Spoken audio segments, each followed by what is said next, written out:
welcome to another episode of The Bottom Line. I'm your host, Lauren Kalil. Our show is brought to you by Whoop. Start tracking your strain, recovery, and sleep scores with Whoop, and even get an extra month's membership and a free 4.0 strap when you sign up with the link in the description. If you like listening to us chat about CrossFit news and everything that's going on in the sport, make sure to like and subscribe to our channel.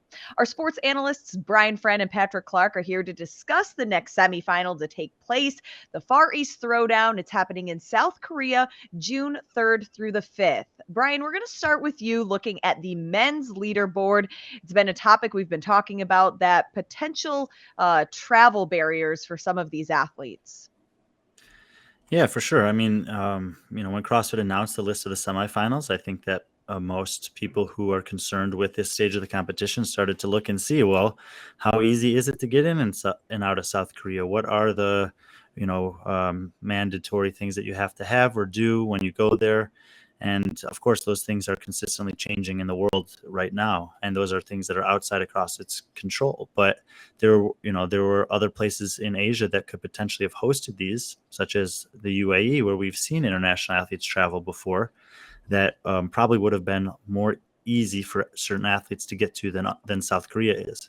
In the case of the men in particular, my understanding is that there's probably only a handful of guys that are likely going to have a chance to take these qualifying spots. And of the guys on this list here, Roman Krenikov's situation is very well known, that he's had a hard time being able to get to the United States.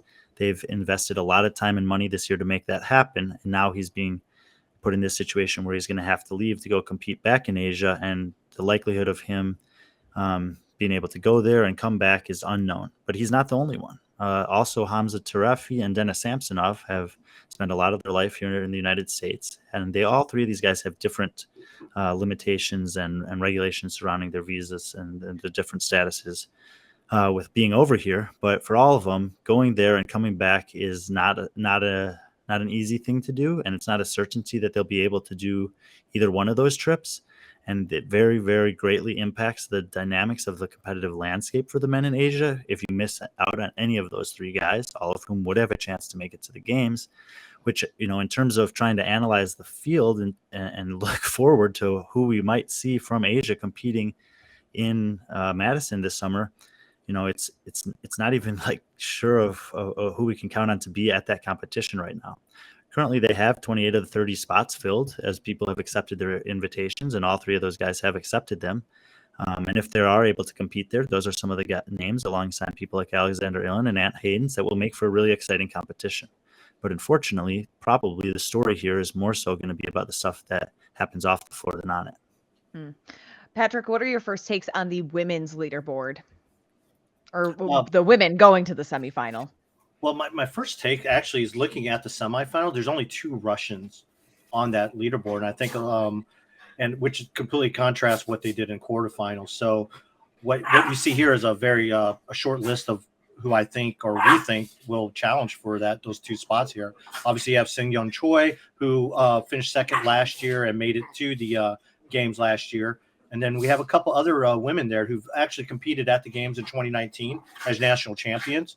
In Shahad Budibs and Seer Kaya and Ora Cohen. Dawon Jung is actually a teammate of Seung-Yeon Choi's in South Korea. She's a Limelight athlete as well. She joined Choi on that team down at Wadapalooza that finished, I think they had a top 15 finish in a team of three. But just right now, I think the lack of having Russian athletes in this field for whatever reasons. I mean, we can all speculate why there aren't as many Russian athletes, but especially on the women's side. But right now, what we see is what we get, and it's actually not a bad list.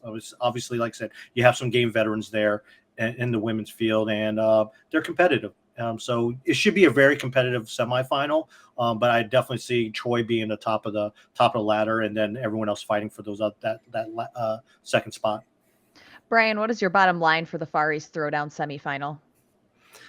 Yeah, well, just to kind of fill in on the back end there before I get into that, there's still 6 or 7 spots available in Asia right now, and they've already started backfilling. So there have been a lot of athletes who've declined their invitation. Probably most of them are the Russians, and so kind of the bottom line here is that there is an up and coming group of athletes in Asia, but because of the dynamics of the world right now, we're not going to get to see the full display of what Asia has to offer at the highest level of individual CrossFit. PC, what is your bottom line? Bottom line is that the Koreans, it being hosted by South Korea, I see the Koreans actually representing their home country, and I wouldn't be surprised if 2 Koreans come out of that field. Patrick Clark, Brian Friend, thank you guys so much, and we'll see you next time.